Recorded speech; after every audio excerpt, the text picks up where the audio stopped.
लामो समयदेखि अड्किएको सङ्क्रमणकालीन न्याय सम्बन्धी विषयमा मोटामोटी सहमति जुटेको छ। केही गम्भीर विषय बाहेकमा सहमति जुटेको दाबी गरिए पनि सङ्क्रमणकालीन न्याय प्रणाली टुङ्गोमा पुग्न नसक्दा यसबारे नेपालको अन्तर्राष्ट्रिय छविमाथि नै प्रश्न उठिरहेका छन्। सङ्क्रमणकालीन न्यायमा देखिएको दलीय विवादको अन्त्य कसरी होला? सहमति जुटाउने विषयमा प्रमुख प्रतिपक्षी दल नेकपा एमालेको राय के छ? यही विषयमा कुराकानीका लागि हामीसँग प्रत्यक्ष टेलिफोन सम्पर्कमा जोडिनु भएको छ एमाले सचेतक महेश कुमार बर्तौला। माननीय ज्यू, न्युज 8 मा स्वागत छ यहाँलाई। हस्, धन्यवाद छ हजुरलाई। यसबारे सङ्क्रमणकालीन न्याय सम्बन्धी विधेयक टुङ्गो लागिसकेको छैन।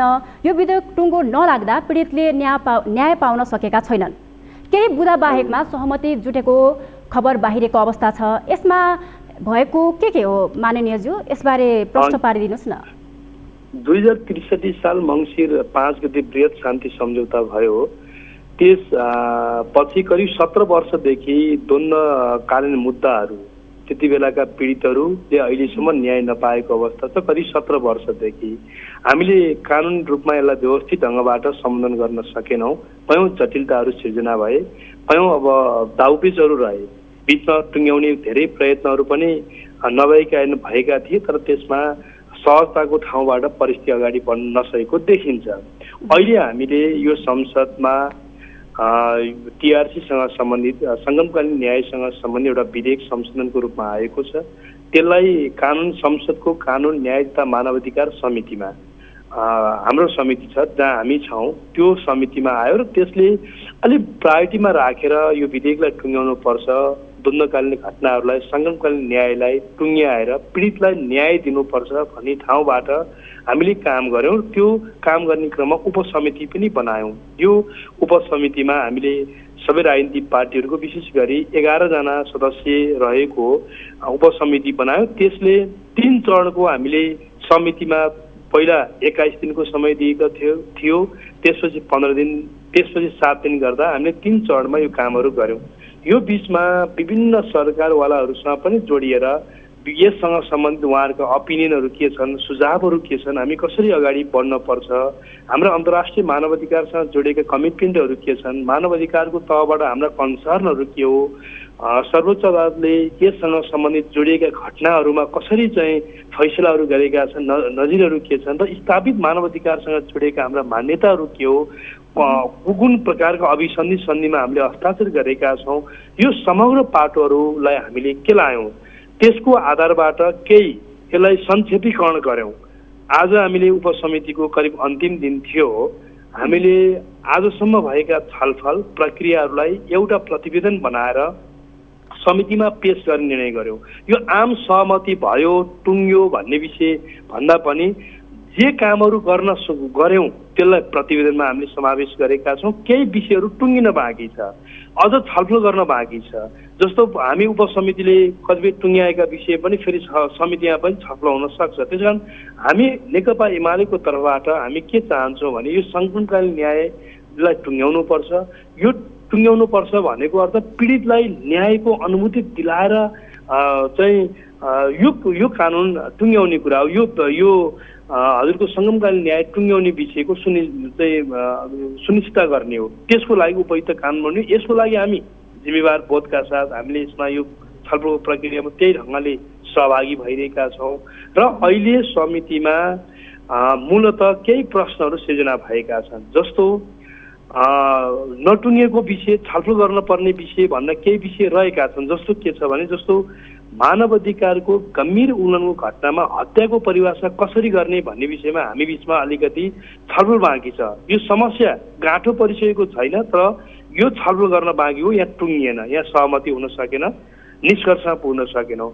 अर्को कुरा जस्तो सशस्त्र द्वन्द्वको क्रममा मानवाधिकारको उल्लङ्घन भएका हकमा त्यो मेलमिलापको माध्यमबाट जान सकिने भन्ने कानुनी व्यवस्था छ। यदि त्यो मेलमिलापको लागि पीडितहरूको स्वतन्त्र सहमति चाहिन्छ। यदि स्वतन्त्र सहमति नभएमा के गर्ने त? स्वतन्त्र पीडितले स्वतन्त्र सहमति दिएन, मेलमिलाप हुने स्थिति भएन, त्यति बेला के गर्ने भन्ने कुरा कानुनमा व्यवस्था छैन। त्यो कुरालाई अलिकति छलफलको विषय बनाऊ भन्ने कुरा हाम्रो छ। अर्को कुरा मानवाधिकार। हजुर, संसदीय उपसमितिले 4 बुँदालाई छलफलका लागि भन्दै महत्त्वपूर्ण विषयमा समितिमै पठाएको अवस्था छ। अब यसले निकास कहिले र कसरी पाउँछ र पीडितलाई थप पीडा दिने गरी फेरि यो विषय अल्झिने खतरा त छैन होला नि? यसमा सरकारले मुख्य कुरा सरकारले बाथरुममा हुनु पर्यो। यो संसदको संसदीय समिति वा उपसमिति यसले एउटा प्रक्रियागत ढङ्गबाट कामलाई अगाडि बढाउँछ। हामी सबैले बुझेका छौँ यो मुख्य गरी यो राजनीतिक विषय पनि हो। यसलाई अन्तर्राष्ट्रिय समुदायले पनि हेरिरहेको छ, नजिकबाट अध्ययन गरिरहेको छ, विभिन्न स्टेक होल्डरहरूले कसरी काम टुङ्ग्याउँछ भन्ने हेरिरहेका छन्।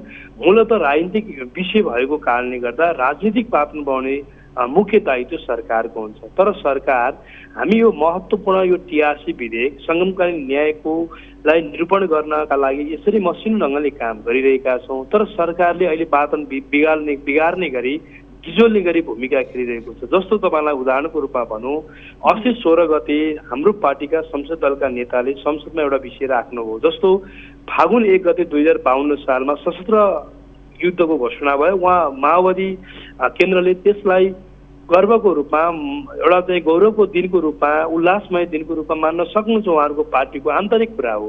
तर सिङ्गो देशले त्यो मान्नुपर्छ भन्ने बाध्यता छैन।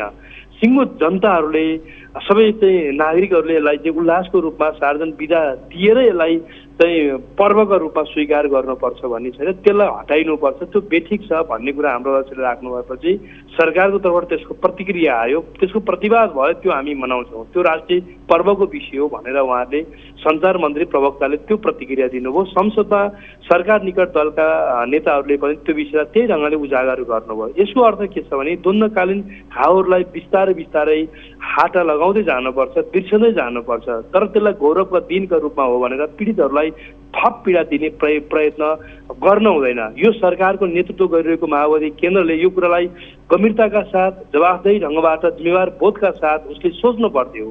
यो टिआरसी विधेयक म तपाईँलाई भन्न चाहन्छु, यदि राजनीतिक वातावरण बनेन भने नेकपा एमाले त भनेको छ तँ यहाँ कहाँ गएर औँठो थाप लगाउनुपर्छ, लगाउँछौँ। औँठा थापले पुग्दैन, 15 थाप लगाउँछौँ। 15 थापले पुग्दैन, हामीले 45 थाप पनि लगाउन तयार छौँ भने त रोस्टरबाट हाम्रो अध्यक्षले बोल्नुभयो। भनेको अर्थ एमाले यदि जिम्मेवार बोधका साथ यसलाई टुङ्ग्याउन चाहन्छ, तर सरकार र यही बोझका साथ काम गर्न तयार छ कि छैन, राजनीतिक वातावरण तयार छ कि छैन भन्दा हामीलाई चाहिँ प्रश्न सृजना भइराखेको छ। त्यस कारण कतिपय प्रश्नको चाहिँ उत्तर चाहिँ सरकारले दिन जरुरी छ। अन्त्यमा माननीयज्यू, सङ्क्रमणकालीन न्यायको विषयलाई हेर्दा एमालेको माओवादी युद्धप्रतिको दृष्टिकोण पनि हेर्नु पर्ला। अध्यक्ष केपी ओलीले त यसलाई हिंसाको संज्ञा नै दिनुभएको अवस्था छ। सङ्क्रमणकालीन न्याय प्रणालीमा पनि एमाले यसरी नै पेश हुने त होइन होला नि, यसमा के भन्नुहुन्छ? यस्तो छ हो, यसमा दुई तीनवटा कुरा। संविधानले यो युद्धलाई कसरी चिन्यो भन्दा जनयुद्धको रूपमा चिनेको अवस्था नि सशस्त्र युद्धको स्थितिमा चिन्यो। हर घटना जेसुकै भए पनि एउटा सत्य के हो भने हामीले त्यो बृहत शान्ति प्रक्रियाबाट, सम्झौताको माध्यमबाट युद्धलाई शान्तिमा रूपान्तरण गरेर आएका हौँ। त्यसलाई शान्तिपूर्ण, त्यो शान्तिको प्रक्रियालाई अब हामीले निरूपण गर्नुपर्छ। यो राष्ट्रको दायित्व हो, यो दायित्व हो भन्ने कुरा नेकपा एमाले बुझेको छ। तर यसको लागि के भने हिंसा, शस्त्र युद्ध यो गर्वको विषय होइन, यो एउटा पीडाको क्षण हो। सिङ्गो देशले पीडाका रूपमा वास्तवमा भौतिक पूर्वाधारका हिसाबले 20औं खर्ब क्षति भयो, 17,000को नागरिकको ज्यान गयो। यी सबै कुरा त हाम्रो लागि त ठुलो पीडाको हो। होला राजनीतिक रूपमा सचेतना, राजनीतिक रूपमा परिवर्तन हामीले केही ल्यायौँ, त्यो एउटा पाटो हो। तर त्यो घटनालाई, द्वन्द्वकालीन घटनालाई जब हामी निरूपण गर्ने, न्यायको कोणबाट निरूपण गर्ने तहमा आउँछ, त्यसलाई चाहिँ फेरि अर्को ढङ्गबाट आफ्नो एउटा त राजनीतिक एउटा चाहिँ बुझाइको एङ्गलबाट लैजान खोज्दाखेरि फेरि अर्को समस्या हुन्छ भन्ने कुरामा हाम्रो सचेतनापूर्वक सरकारलाई हाम्रो एउटा चाहिँ एउटा एक प्रकारले भन्यो भने खबरदारी हो। त्यस विषयले सावधान हुन उहाँहरूलाई गराएको एउटा सचेत हो। तर यसलाई चाहिँ हामी फेरि पनि भन्न चाहन्छौँ, यो प्रक्रियालाई निरूपण गर्नुपर्छ। सङ्क्रमणकालीन न्यायको निरूपण भनेको चाहिँ पीडितलाई न्याय दिने कुरा हो, क्षतिपूर्ति र परिपूर्णको सुनिश्चितता गर्ने कुरा हो, सत्यको अन्वेषण गर्ने, सत्यको जरासम्म पुगेर त्यसको खोजी गर्ने, पीडकहरूको प्रकृतिका आधारमा उसलाई दण्ड र सजायको तहमा पुर्याउने र समाजमा पीडित र पीडकलाई अन्तर्घुलित गराएर फेरि पनि समाजमा अर्को द्वन्द्वको चाहिँ पुनरावृत्ति नहोस् भन्ने कुराको सुनिश्चित गर्ने हो। त्यो त्यति आधार, त्यो उद्देश्य पुरा गर्ने। हस्, यहाँलाई समय र संवादको लागि धेरै धेरै धन्यवाद छ। हस्, धन्यवाद।